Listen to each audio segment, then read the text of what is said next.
ತಂದೆ ತಾಯಿಯನ್ನು ಬೈದೆ, ಅಣ್ಣ ತಮ್ಮನನ್ನು ಬೈದೆ, ಹಿರಿಯರನ್ನು ಬೈದೆ, ಗುರುಗಳನ್ನು ಬೈದೆ, ಸನ್ಯಾಸಿಗಳನ್ನು ಬೈದೆ, ಪ್ರಾಣಿ ಪಕ್ಷಿಗಳನ್ನು ಬೈದೆ. ಅಲ್ಲ, ಯಾವುದನ್ನು ಬೈಲಿಲ್ಲ. ಅಕ್ಕಪಕ್ಕದವ್ರನ್ನ ಬೈದೆ. ನಾನಲ್ಲಪ್ಪ. ಯಾವುದಕ್ಕೆ ಬೈಬೇಕು? ಈಗ ಪಾಠ ಮಾಡಬೇಕಾದ್ರೆ ಟೀಚರ್ಸು ಬೈದೇ ಇದ್ದರೆ ನಿನಗೆ ಬುದ್ಧಿ ಎಲ್ಲಿ ಬರ್ತದೆ ಅಂತ ಬೈತಾರೆ. ನಮ್ಮ ಕಾಲದಲ್ಲಿ ಗುರುಗಳು ಬೆತ್ತ ಹಿಡ್ಕೊಂಡು, ಬಿದಿರಿನ ಕೋಲು ಹಿಡ್ಕೊಂಡು, ಅದು ಸಿಕ್ಕಿಲ್ಲ ಅಂದರೆ ಹಸಿ ಕಟ್ಟಿಗೆ ತೋರಿಸಿ ಹೊಡೆದು ಪಾಠ ಹೇಳಿಕೊಟ್ಟು ದಿನಗಳಿತ್ತು. ಇವತ್ತು ಅವರು ಕೊಟ್ಟ ಏಟಿನ ಭಯ ಎಷ್ಟೋ ನನ್ನ ಸ್ನೇಹಿತರುಗಳು ಹೇಳಬೇಕಾದ್ರೆ ಆಶ್ಚರ್ಯ ಅನಿಸುತ್ತೆ. ಅವ್ರನ್ನ ಮರ್ತಿಲ್ಲ. ಅವರು ಇವತ್ತು ಒಳ್ಳೊಳ್ಳೆ ಸ್ಥಾನದಲ್ಲಿದ್ದಾರೆ. ಒಳ್ಳೊಳ್ಳೆ ಪೊಸಿಷನ್, ಒಂದು ಒಳ್ಳೆ ಕೆಲಸದಲ್ಲಿ, ಸರ್ಕಾರಿ ಕೆಲಸದಲ್ಲಿದ್ದಾರೆ. ಮತ್ತು ಒಳ್ಳೆ ಉತ್ತಮವಾದ ಸ್ವಂತದಲ್ಲಿ ಕೆಲಸಗಳನ್ನು ಮಾಡಿಕೊಂಡು ಬದುಕ್ತಾ ಇರೋರಿದ್ದಾರೆ. ಆದರೆ ಇವತ್ತಿಗೂ ಅವರನ್ನು ಬೈತಾರೆ. ಒಂದು ಪದಗಳ ಬಳಕೆ ಮತ್ತೆ ನೋಡಿ, ಅವರು ತಿದ್ದುಕೊಳ್ಳೋಕ್ಕೋಸ್ಕರ ಬೈದಿದ್ದಾರೆ, ತಿದ್ದುಕೊಳ್ಳೋಕ್ಕೋಸ್ಕರ ಹೊಡೆದಿದ್ದಾರೆ. Still they are scolding them. ನಾನು ಈ ವಿಡಿಯೋ ಮಾಡ್ತಾ ಇರೋ ಉದ್ದೇಶ ಭಾಳ ಸೂಕ್ಷ್ಮವಾಗಿ ಎಲ್ಲವನ್ನು ಗಮನಿಸ್ಬೇಕು ಜನ ಕೂಡ ಭಾಳ ಸೂಕ್ಷ್ಮವಾಗಿ ಗಮನಿಸಬೇಕು. ನಾನು ಒಬ್ಬರ ಬಗ್ಗೆ ಮಾತಾಡಲ್ಲ. ಓವರಾಲ್ ಆಗಿ ಥಿಂಕ್ ಮಾಡ್ತಕ್ಕಂಥ ಸಮಾಜ ನಿರ್ಮಾಣ ಆಗಬೇಕಲ್ವ, ಸಹಜ ಸ್ಥಿತಿಗೆ ಬರಬೇಕಲ್ವ. ನೋಡಿ, ನಾನು ಭಾಳಷ್ಟು ಹೊರಗಡೆ ಬೆಳೆದಿರ್ತಕ್ಕಂಥವ್ರನ್ನ ನೋಡ್ತಾ ಬಂದೆ. ನಾನು ಒಂದು ವಿಡಿಯೋ ಮಾಡಿದೆ, ಜಮ್ಶೆಡ್ಜಿ ಟಾಟಾ ಬಗ್ಗೆ ಮಾಡಿದೆ, ಅಟಲ್ ಬಿಹಾರಿ ವಾಜಪೇಯಿ ಅವ್ರ ಬಗ್ಗೆ ಮಾಡಿದೆ, ರತನ್ ಟಾಟಾ ಅವ್ರ ಬಗ್ಗೆ ವಿಡಿಯೋ ಮಾಡಿದೆ. ಅನಂತರದಲ್ಲಿ ಯಾರು ದೇವೇಗೌಡರ ಬಗ್ಗೆ, ಪಾಪ ಹಿರಿಯರು, ಒಳ್ಳೆ ಮುತ್ಸದ್ದಿ, ಅವರ ರಾಜಕಾರಣಿ ಬಗ್ಗೆ ಮಾಡಿದೆ. ಇಲ್ಲಿ ಯಾವುದೂ ಕೂಡ ಉದ್ದೇಶ ಒಂದೇ ಇರುತ್ತೆ. ಅವರಿಂದ ನಾವು ಏನು ತಿಳ್ಕೊಂಡ್ವಿ ಅಂತಕ್ಕಂಥದ್ದು. ಅವರಿಂದ ನಾವು ಹಿರಿಯರು ಮಾರ್ಗದರ್ಶಕರು ಇರ್ತಾರೆ. ವಯಸ್ಸಾಗಿರ್ತಕ್ಕಂಥ ಹಿರಿಯರು ತುಂಬ ಮಾರ್ಗದರ್ಶನ ಮಾಡ್ತಾ ಇರ್ತಾರೆ. ಇಂಥವರು ಅಂತಲ್ಲ. ನಾನು ಮೋದಿಜಿಯವ್ರ ಬಗ್ಗೆ ತಿಳ್ಕೊಳ್ತೇನೆ ಎಂಥ ಒಳ್ಳೆ ಅದ್ಭುತ ರಾಜಕಾರಣಿ ಅವರು ಅಂತ. ಒಂದು ಸಣ್ಣ ಯಾರಾದರೂ ಆಗಿರ್ಬೋದು, ಒಂದು ಸಣ್ಣ ತಪ್ಪು ಮಾಡಿದ್ರೆ ಅದನ್ನು ದೊಡ್ಡದಾಗಿ ಚಿತ್ರಣ ಮಾಡ್ತಾರೆ ಅಂದಾಗ ನನಗೂ ಅರ್ಥ ಆಗಿರಲಿಲ್ಲ. We are all once we are all gathered. ಎಲ್ಲರೂ ಸೇರಿದಾಗ, ಸ್ನೇಹಿತರು, ಸಂಬಂಧಿಕರು ಸೇರಿದಾಗ ಜನರಲ್ಲಾಗಿ ಮಾತಾಡಬೇಕಾದ್ರೆ ಯಾರೋ ಒಬ್ಬರು ವಿಷಯ ಬರ್ತದೆ. ಮಾತನಾಡ್ತಕ್ಕಂಥ ಸಂದರ್ಭದಲ್ಲಿ ಆ ವ್ಯಕ್ತಿಯ ಹೆಸರು ಬರ್ತಾ ಇದೆ ಅಂದರೆ either it is bad either it is good. ಎರಡೂ ಅಂಶ ಇರ್ತದೆ ಅಲ್ಲಿ. ನಾವು ಮಾತನಾಡ್ತಕ್ಕಂಥದ್ದು ಎರಡೂ ಅಂಶವನ್ನು ತೆಗೆದುಕೊಂಡೇ ಮಾತನಾಡ್ತಕ್ಕಂಥದ್ದು. ತಪ್ಪು ಮಾಡಿದವ್ರನ್ನ ಕರ್ಕೊಂಬರ್ತೀವಿ, ಮನೆಗಳಲ್ಲಿ ಮಾತನಾಡ್ತೇವೆ. ಒಳ್ಳೆಯದನ್ನು ಮಾಡಿರ್ತಕ್ಕಂಥವ್ರನ್ನ, ಅವ್ರು ಇಲ್ಲದೇ ಇದ್ದರೂ ಅವರ ವಿಚಾರವನ್ನು ತೆಗೆದುಕೊಂಡು ಬಂದು ಮಾತನಾಡ್ತಕ್ಕಂಥದ್ದು. ಸೊ ಹೀಗೆ ನಾವು ವಿಷಯಗಳ ಪ್ರಸ್ತಾಪವನ್ನು ಮಾಡಿದಾಗ ನಾನು ಯಾವಾಗಲೂ ಒಂದು ಮಾತನ್ನು ಹೇಳೋದಕ್ಕೆ ಇಷ್ಟಪಡ್ತೇನೆ. ನೋಡಿ, ವಾದ ವಿವಾದಗಳನ್ನು ಮಾಡೋದ್ರಿಂದ ಏನೇನೇನೇನೇನೂ ಸಾಧಿಸೋದಕ್ಕೆ ಸಾಧ್ಯ ಇಲ್ಲ ಅಂತಕ್ಕಂಥದ್ದು ನನ್ನ ಪರಿಪೂರ್ಣವಾದ ಅಷ್ಟು ವಿಚಾರಗಳನ್ನು ತಿಳ್ಕೊಂಡು ಅರ್ಥೈಸ್ಕೊಂಡು ಬಂದಿರತಕ್ಕಂಥವ್ನ. ವಾದ ವಿವಾದ. ಇನ್ನು ಇದನ್ನು ದಾಟಿರ್ತಕ್ಕಂಥದ್ದು ವಿತ್ತಂಡವಾದ. ನಾ ಹೇಳಿದೆ, ಮಂಚಕ್ಕೆ 4 ಕಾಲು ಅನ್ನೋದು ಎಲ್ಲರಿಗೂ ಗೊತ್ತಿರ್ತಕ್ಕಂಥ ವಿಷಯ. ಆದರೆ ಒಬ್ಬ ಬುದ್ಧಿವಂತ ಮಾತ್ರ 3 ಕಾಲು ಅಂದಾಗ ಅಕ್ಸೆಪ್ಟ್ ಮಾಡೋದಕ್ಕೆ ಹೋಗ್ತಾನೆ. ಯಾಕೆ ಅಂತಂದರೆ ಅವನು ದೂರದಿಂದ ನೋಡ್ತಾನೆ ಅವನು ಯಾವ ಮಂಚದ ಬಗ್ಗೆ ಮಾತನಾಡ್ತಾ ಇದ್ದಾನೆ ಅಂತ. ಇದು ಬುದ್ಧಿವಂತಿಕೆ ಅಥವಾ ಜ್ಞಾನದ ಸಂಕೇತ. ಕೆಲವರು ಮನೆಗಳಲ್ಲಿ ಒಂದು ಮಂಚ ಏನಾದರೂ ಮುರಿದು ಹೋಗಿದ್ರು ಕೂಡ ದೇ ವಿಲ್ ಸೇ ನಮ್ಮ ಮಂಚಕ್ಕೆ 3 ಕಾಲರೇ ಇರೋದು ಅಂತ ಹೇಳ್ತಕ್ಕಂತಹ ಬುದ್ಧಿವಂತರು ಇರ್ತಾರೆ. ಅಥವಾ ಏನೋ ಮುರಿದೋಗಿದ್ರೇನೋ ಅಥವಾ ಹಾಳಾಗಿದ್ರೇನೋ ಇನ್ನೇನೋ ಆಗಿದ್ದರೆ ಬಡತನದಲ್ಲಿರ್ತಕ್ಕಂಥವ್ರು ಅದನ್ನು ರೆಡಿ ಮಾಡಿ ಇಟ್ಕೊಂಡಿರ್ತಾರೆ. ಆಗಲೂ ಅದಕ್ಕೆ 4 ಕಾಲಿನ ಸಮ ಬರ್ತದೆ ಅಂತಕ್ಕಂಥದ್ದು ಕೂಡ ಥಿಂಕೆಟಿವ್ ಆಲೋಚನೆ ಮಾಡ್ತಕ್ಕಂಥವ್ರಿಗೆ ಮಾತ್ರ ಅರ್ಥ ಆಗ್ತಕ್ಕಂಥದ್ದು. ಸೊ ಹೀಗೆ ಈ ಥರದ ಉದಾಹರಣೆಗಳು ಬಹಳಷ್ಟು ಸಿಗ್ತದೆ ಸೂಕ್ಷ್ಮವಾಗಿ ಗಮನಿಸಿದಾಗ ಮಾತ್ರ. ಸೂಕ್ಷ್ಮತೆ ಅಂತಕ್ಕಂಥದ್ದು ಗಮನಿಸ್ತಕ್ಕಂಥ ವಿಧಾನ ಬರಬೇಕಾಗ್ತದೆ. ಒಂದು ಅಭಿವೃದ್ಧಿ ಆಗಿರ್ಬೋದು, ಅಥವಾ ಯಾವುದೇ ವಿಚಾರವನ್ನು ನಾವು ಹೇಗೆ ಅರ್ಥೈಸ್ಕೊಳ್ತೀವಿ ಅಂತಕ್ಕಂಥದ್ದಾಗಿರ್ಬೋದು, ಅದನ್ನು ರೀಚ್ ಮಾಡಿಸ್ತೀವಿ ಅಂತಕ್ಕಂಥದ್ದಾಗಿರ್ಬೋದು, ಯಾವುದಕ್ಕೆ ನಾವು ಬಳಸ್ತಾ ಇದ್ದೀವಿ. The very important is the time, ಸಮಯ ಅಂತಕ್ಕಂಥದ್ದು. ಯಾರೋ ಈಗ ಎಷ್ಟೊಂದು ವಿಷಯಗಳು ನಾನು ಅಥವಾ ಯೂಟ್ಯೂಬ್ನಲ್ಲೋ, ಫೇಸ್ಬುಕ್ನಲ್ಲೋ, ಇನ್ಸ್ಟಾಗ್ರಾಮ್ನಲ್ಲೋ ಅವೆಲ್ಲ ನೋಡಬೇಕಾದ್ರೆ something I will observe it. ಅಂದರೆ ಅದರಲ್ಲಿರ್ತಕ್ಕಂತಹ ಪ್ರತಿಯೊಂದು ವಿಷಯ ಕೂಡ ಅದು ನಮಗೇನೋ ಒಂದು ಒಂದು ಮೆಸೇಜ್ ಆಗಿರ್ತದೆ. ಯಾರೋ ಒಬ್ರು ಏನೋ ಒಂದು ಅದರಲ್ಲಿ ಒಂದು ಧೈರ್ಯ ಹೆಂಗೆ ಬಂತು, ಅವ್ರು ಯಾಕೆ ಈ ಥರ ಮಾಡ್ತಾರೆ ಅಂತಕ್ಕಂಥದ್ದು ಕೂಡ ಒಂದು ಸಬ್ಜೆಕ್ಟ್ ಆಗಿರ್ತದೆ. ಸೊ ಹೀಗೆ ನಾವು ಗಮನಿಸ್ತಕ್ಕಂಥ ವಿಧಾನವನ್ನು, ಅರ್ಥೈಸ್ಕೊಳ್ತಕ್ಕಂಥ ವಿಧಾನವನ್ನು ಪರಿಪೂರ್ಣತೆ ಮಾಡಿಕೊಂಡಾಗ ನಮಗೆ ಒಂದು ಆನ್ಸರ್ ಅಂತಕ್ಕಂಥದ್ದು ಬರ್ತದೆ. ಈ ಬಂದಿರತಕ್ಕಂಥ ಉತ್ತರವನ್ನು ತಾಳೆ ಮಾಡ್ತಕ್ಕಂಥದ್ದು ಇದೆಯಲ್ಲ, I think you are all people are forgotten ಅನ್ಸುತ್ತೆ. ಈ ತಾಳೆ ಮಾಡ್ತಕ್ಕಂಥದ್ದು ಅಂದರೆ ಬಂದಿರತಕ್ಕಂಥ ಉತ್ತರ ಸರಿನಾ ತಪ್ಪ ಅಂತಕ್ಕಂಥದ್ದು ನಮ್ಮ ಮನಸ್ಸು ಅನಲೈಸ್ ಮಾಡಬೇಕಾಗ್ತದೆ. ಒಂದು ಸಣ್ಣ ಉದಾಹರಣೆ ರೀ, ಒಂದು ಅಡುಗೆ ಮಾಡ್ತೇವೆ, ಅಡುಗೆನಲ್ಲಿ ಉಪ್ಪು ಜಾಸ್ತಿ ಆದರೆ ಸೈಲೆಂಟಾಗಿ ತಿಂತೀವ, ಹುಳಿ ಜಾಸ್ತಿ ಆದರೆ ಸೈಲೆಂಟಾಗಿ ತಿಂತೀವ, ಖಾರ ಜಾಸ್ತಿ ಆದರೆ ಸೈಲೆಂಟಾಗಿ ತಿಂತೀವ.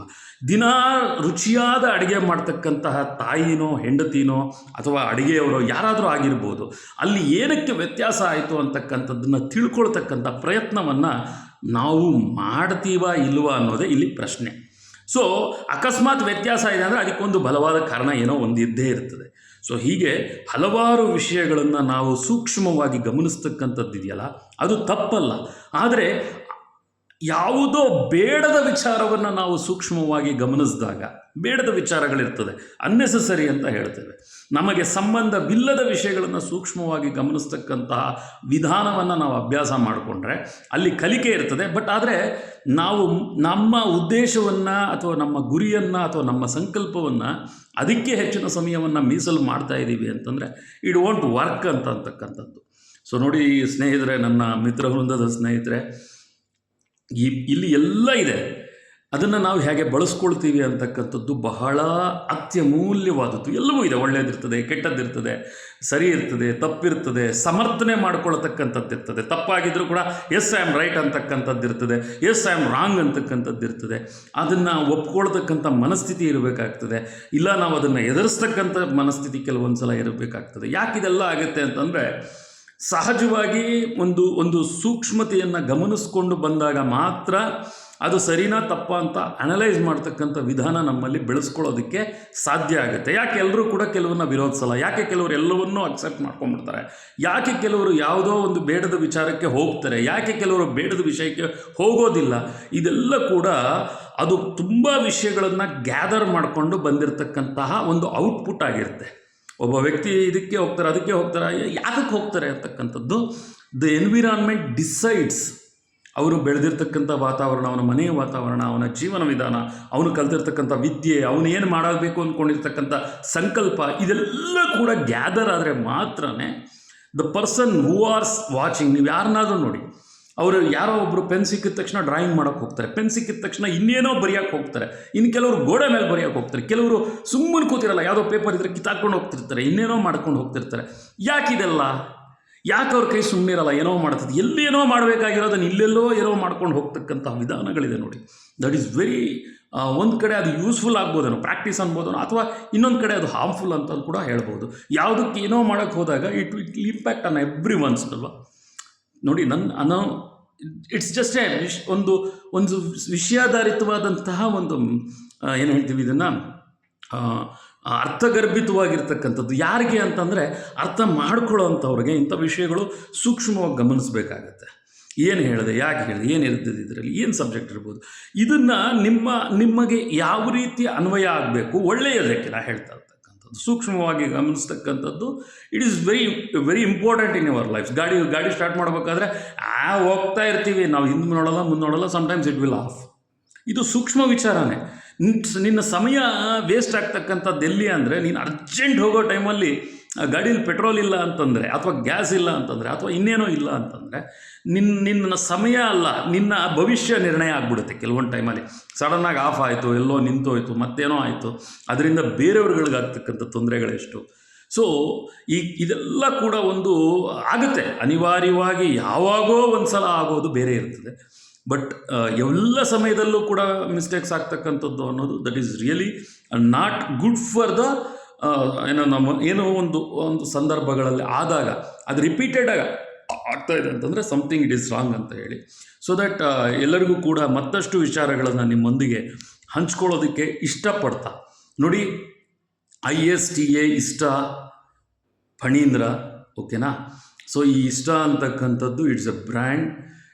It is working for the people. ಭಾಳಷ್ಟು ಅಂದರೆ ಸರ್ವೀಸ್ ಆಗಿ ಕೆಲಸ ಮಾಡ್ತಾ ಇರ್ತಕ್ಕಂಥದ್ದು. ಇದನ್ನು ಯಾರಾದರೂ ದುರ್ಬಳಕೆ ಮಾಡ್ಕೊಳ್ಳೋವಂಥ ಪರಿಸ್ಥಿತಿ ನಿರ್ಮಾಣ ಆದರೆ ಅದಕ್ಕೆ ನಾನು ಜವಾಬ್ದಾರ ಆಗಿರೋದಿಲ್ಲ. ಏನಾದರೂ ಇದ್ದರೆ I already told, is there anything wrong from my side, I am ready to apologise. ನೋಡಿ, ನಾನು ಭಾಳಷ್ಟು ಈ ಮಹಾಭಾರತದ ಕಥೆಗಳನ್ನು ನೋಡ್ಕೊಂಬಂದಿದ್ದೇನೆ, ರಾಮಾಯಣದ ಕಥೆಗಳನ್ನು ನೋಡ್ಕೊಂಬಂದಿದ್ದೇನೆ, ಮತ್ತಷ್ಟು ಹಲವಾರು ಲೇಖಕರ ಕಥೆಗಳನ್ನು ನಾನು ಕಾಲೇಜಿನ ದಿನಗಳಲ್ಲಿ, ಶಾಲೆಯ ದಿನಗಳಲ್ಲಿ ಹೋಗಿ ಲೈಬ್ರರಿನಲ್ಲಿ ಕೂತ್ಕೊಂಡು ಪುಸ್ತಕಗಳು ಓದ್ತಿದ್ದೆ. I can't recall it back. ಯಾಕೆಂದರೆ ನೋಡಿ, ಅನುಭವ ಅಂತಕ್ಕಂಥದ್ದು ಹೇಗಿರಬೇಕು ಅಂತಂದರೆ, ಒಂದಷ್ಟು ಅನ್ನ ಮಾಡಿರ್ತಾರೆ, ಅನ್ನಕ್ಕೆ ಅಕ್ಕಿಯನ್ನು ಬಿಸಿಗೆ ಅನ್ನ ಮಾಡೋದಕ್ಕೆ ಗಂಜಿಗೆ ಹಾಕಿರ್ತಾರೆ. ಆ ಅನ್ನವನ್ನು ನಾವು ಎಲ್ಲ ಅನ್ನವನ್ನು ತಿಂದೋ ಇಲ್ಲ ಹೀಗೆ ಪ್ರತಿಯೊಂದು ಅಗಳನ್ನು ಚೆಕ್ ಮಾಡಿಬಿಟ್ಟು ಈ ಅನ್ನ ಆಗಿದೆ ಅಂತ ನಿರ್ಧಾರ ಮಾಡೋಷ್ಟೊತ್ತಿಗೆ ಹೊತ್ಕೊಂಡು ಸೀದೋಗ್ಬಿಟ್ಟಿರ್ತದೆ ಅನ್ನ. ನೀವೆಲ್ಲ ಇದಾಗಿದೆ ತೆಗೆದು ಪಕ್ಕಕ್ಕೆ ಹಾಗೆಲ್ಲ ಇಡೋದಕ್ಕೂ ಆಗೋದಿಲ್ಲ. ಒಂದಷ್ಟು ಅಕ್ಕಿ ಕಾಳನ್ನು ಹೀಗೆ ತೆಗೆದು ಹಿಂಗೆ ಅಂದರೆ ಗೊತ್ತಾಗ್ತದೆ ಎಲ್ಲ ಆಗಿದೆ. ಇದನ್ನು ಇಳಿಸಿದ್ರೆ ಆ ಉಳಿದಿರೋ ನೀರು ಬಿಸಿಗೆ ಮಿಕ್ಕಿದ್ದೆಲ್ಲ ಕೂಡ ಅನ್ನ ಮೆದಗತ್ತೆ ಅಂತಕ್ಕಂಥದ್ದು. ನೋಡಿ, ಇದನ್ನು ಅರ್ಥೈಸ್ಕೊಳ್ತಕ್ಕಂಥ ವಿಧಾನ ವಿದ್ಯೆಯಲ್ಲಿರ್ತದೆ. That is what education system ರೀ. ವಿದ್ಯೆ ಅಂತಕ್ಕಂಥದ್ದು ಹಾಗೆ ಇರೋದು ಕೂಡ. ಅಂತಹ ವಿದ್ಯೆ ಇವನಿಗೆ ಸಿಗಬೇಕು, ಅವನಿಗೆ ಸಿಗಬಾರ್ದು, ಅವನಿಗೆ ಹೇಳ್ಕೊಡ್ಬೇಕು, ಇವನಿಗೆ ಹೇಳ್ಕೊಡ್ಬಾರ್ದು. ಈಗ ಎಲ್ಲೂ ವಿದ್ಯೆ ಇರೋದೇ ಇಲ್ಲ. ನೀವು ಗಮನಿಸಿ ನೋಡಿ, ಶಾಲೆಯಲ್ಲಿ 30 ಜನ ಮಕ್ಕಳು ಯಾರು ಕೂತರೂ ಅದೇ ಪಾಠ, ಅದೇ ವಿದ್ಯಾಭ್ಯಾಸಗಳೇ ಇರ್ತದೆ. ಎಲ್ಲೂ ಕೂಡ ಈ ಮಗು ಚೆನ್ನಾಗಿ ಓದಬೇಕು, ಇವನು ಸ್ಪೆಷಲ್ಲಾಗಿ, ಆ ಮಗು ಓದಬಾರ್ದು, ಇದಿರಲ್ಲ. ಲಿಮಿಟೇಷನ್ಸ್ ಇರ್ಬೋದೇನೋ ಅಷ್ಟೇ ಬಿಟ್ಟರೆ, ಬಿಕಾಸ್ ಆಫ್ ಸಮ್ ಅಂದರೆ ಯಾವುದೋ ಒಂದು ಕಡೆ ಒಂದಿಷ್ಟೇ ಸೀಟ್ಗಳಿರ್ತದೆ, ಮತ್ತೊಂದಿರ್ತದೆ.